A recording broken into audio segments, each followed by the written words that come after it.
Hi, I'm Keith Cotter and welcome to the HSB Academy tutorial session. In this session we're going to learn about framing an opening.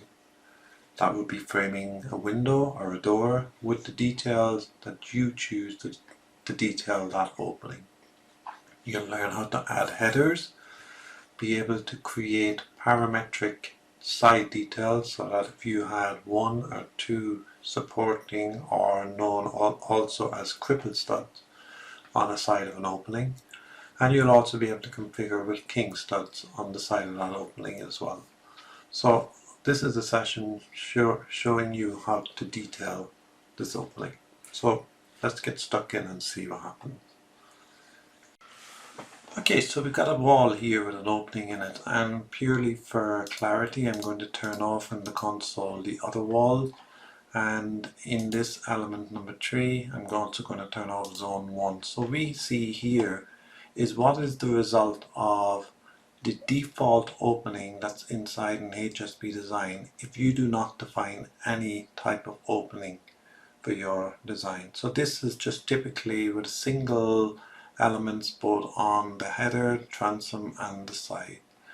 But for the purposes of this session we're going to define this type of opening. And here what you see is a header which is 44mm thick with 180 high, and that's sitting currently on 2 supporting beams on each side, and alongside each of those supporting beams is one non-supporting beam. And I'm going to show you how you set up that particular configuration so that you can get that result in the framing. So the first thing we do is we need to go to the Framing Styles editor.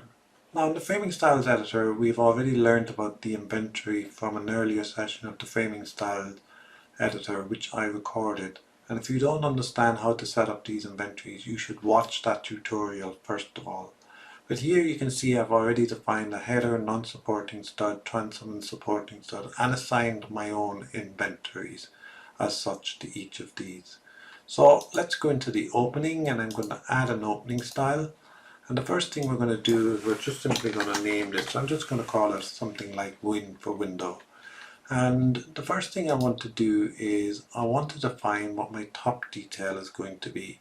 So to do that I'm going to add a detail here name, and I'm going to call this a header. Now the beam that's being used is the default beam like always in the detail editor, so we've replaced that with the header, and that's going to be replaced by the inventory beam that I set up for header. And the first thing I'm going to do is rotate that, and I'm going to position it on the outside of the wall, the arrow being the outside in this case, and I'm going to anchor it both to the geometry lines that we have here. One other thing I'm going to do, and this is new to this subject, is the beam code. Every beam in hsbCAD can be given a beam code, and you can use these beam codes to control where you want to start and end a particular beam. And in this case I'm going to use a simple beam code called HDR. I'll come back again to this HDR later in this session and you'll understand why I've used that. But for now I'm just going to say OK. Now I'm also going to define what the transom detail is going to be. And again, very similarly up here, I'm just going to call this transom. And I'm going to ensure that I'm using the inventory beam called transom, and just for purposes of continuation I'm going to call that TR for transom. You can use any letter for your beam code. For the side detail I'm also going to add another name for that, and this is going to be called side. And purely for this purposes what I'm going to do is I'm also going to add 2 other beams in here. These 2 beams I'm going to set as supporting stud and give them a beam code called SS, and this one here is also a supporting stud, and I'm also going to call this beam SS. And finally what I'm going to do now is give this last one here the non-supporting stud and call that non-supporting stud. Okay, so at this stage what we have is we've set up, as you can see here, as I go through each of the detail, it's showing me each of the detail. And you can see that the side detail here on the right does not pick up what we had over here. So if you did want that detail the same, I could select that as being the default detail.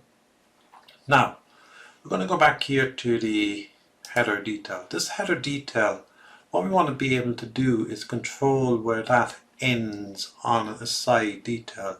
So in other words, when we look at our side detail, our header detail, if we don't control it by default, will actually stop here at the edge of the opening.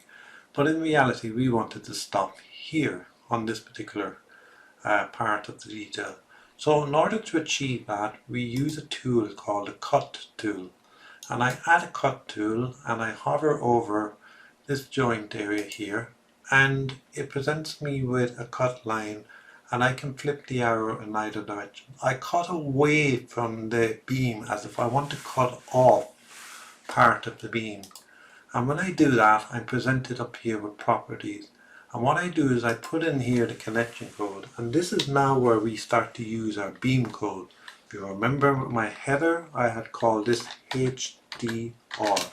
In other words, I am telling the header to cut and terminate at this particular point here.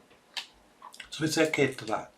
Similarly, we also have a scenario on the header, in that if we have the beams from the supporting stud coming up here, we want to be able to control them so that they don't go right up to the very top of the wall, that they actually stop here at the bottom of the header. Again, we use the add cut tool. We go add cut, and I pick this, and I want to add a cut and cut them off at this point, and at this point here I want to call this as S and say OK to that. So now what we have is we have our details defined, we have everything set up, so you can still see everything is set up in sync at this stage, and now we say OK and get back to our drawing.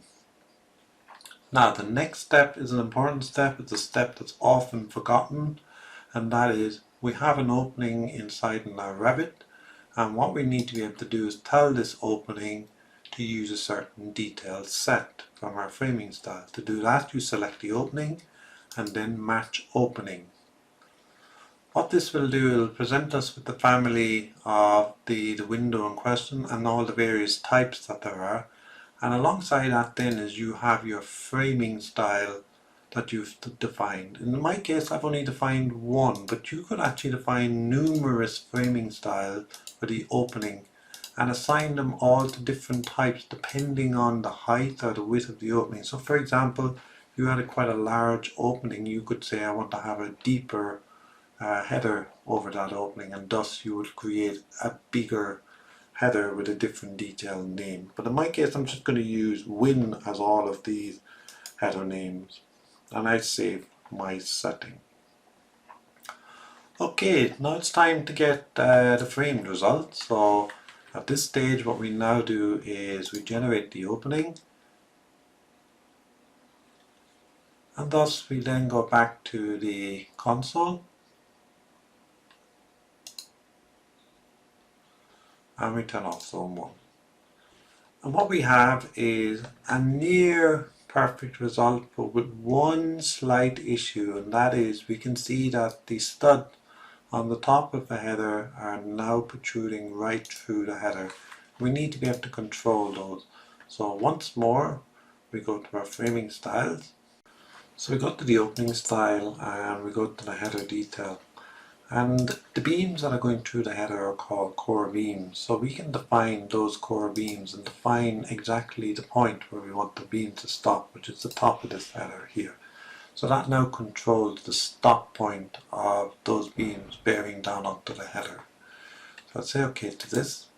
And just before I actually generate any of the beams around that wall or that opening again, I want to show you one last thing, and that is, what if I had a situation where I only wanted one of those beams and not the two beams? Well, if I edit this, what I now want to show you is how you can use a combination of parameters and configurations to achieve that result. So the first thing I'm going to do is I'm going to add a parameter called yes no and name that as two supporting studs, 2SS in this case. And then what I'm going to do is I'm going to set this particular beam not as a fixed value, and you can see it has a natural property called do not use. Instead of it being a fixed value, I'm going to use it as a parameter, and I'm going to use that parameter value to SS in this case. Now what have I basically done? Well, I've set this as a parameter so that it can be on or off in a certain situation. So what I want to do is I want to create a parameter here called one supporting stud. And for that, what I want to do is turn on this parameter and switch it off so that it now is at a state of a configuration for one supporting stud to look like this. I'm going to add another one, and this time I'm going to add two supporting studs. And this time I don't want to switch it off, and I want this on like this. So I want to use the value in this case, but do not switch it off. So I'll say OK now to this, and what we have here under the side values is currently two configurations. One with one supporting stud and the other with two supporting studs. And you can see up here are the parameters as well. So when it's two supporting stud, it's currently switched off, and when it's one supporting stud, you can see it's checked on in this case. Of course, the naming, you can use any type of naming that you particularly want to use in this case. And if we use the option update edges, this will simultaneously update the edge detail with the configurations that you have created. And then if I generate my opening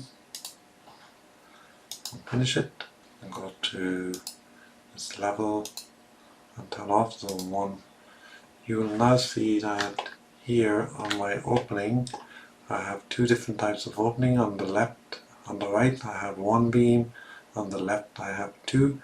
And if you wish to override any of those details, you can select the edge detail, and simultaneously you have access to overriding those details and selecting a different detail. I'm Keith Cotter. Thank you for watching this session, and I hope to see you in future sessions.